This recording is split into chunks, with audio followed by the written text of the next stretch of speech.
ప్రభునందు ప్రియులైన మీకందరికీ యేసుక్రీస్తు ప్రభువారి నామములో శుభవందనాలు తెలియజేస్తూ ఉన్నాం. ఎడారిలో సెలయేళ్ళు అనే దిన ధ్యానము కొరకై స్వాగతం. మే 11. మేము నిప్పులలోనూ నీళ్లలోనూ పెడితిమి, అయినను నీవు సమృద్ధి గల చోటికి మమ్ము రప్పించి ఉన్నావు. కీర్తన గ్రంథం 66 అధ్యాయం 12వ వచనం.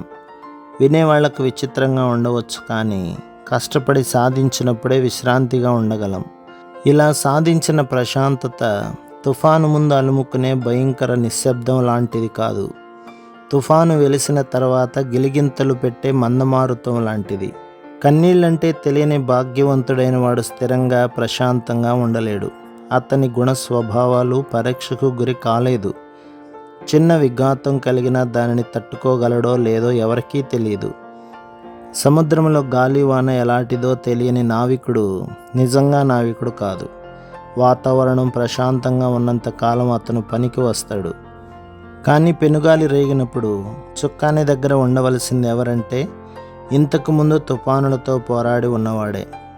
తుఫానుల్లో ఓడబలాన్ని పరీక్షించి తెలుసుకొని ఉన్నవాడే. మొట్టమొదటిసారిగా శ్రమలొచ్చి పడినప్పుడు మనం కట్టుకున్న మేడలన్నీ కూలిపోతాయి. అల్లీబిల్లిగా అల్లుకున్న ఆశాలతలు తెగిపోతాయి. గాలివానకి నేల కూలిన తీగలాగా మన హృదయం కూలిపోతుంది.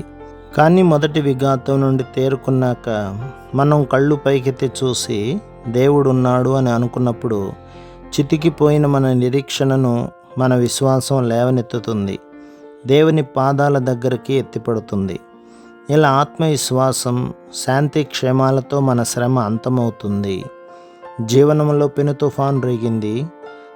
జీవిత నౌక శ్రమల అలలకి అల్లాడింది.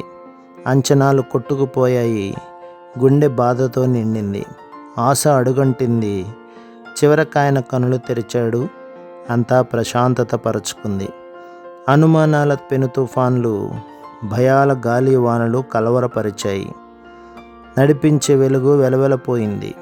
చీకటి రాత్రి చరచరా చిందులేసింది. చివరకాయన కనులు తెరిచాడు. కృపాసూర్యుడు కోటి కిరణాలతో ఫక్కున నవ్వాడు.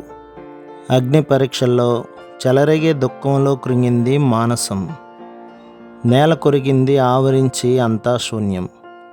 నిస్పృహ వెన్ను తట్టి ధైర్యపరిచేవారు లేరు. చివరకాయన కనులు తెరిచాడు. సద్దుమణిగింది. ఆయనే దేవుడు. ప్రభు మిమ్మును, మీ కుటుంబమును, మీ సంఘమును దీవించి ఆశీర్వదించునుగాక. ఆమేన్.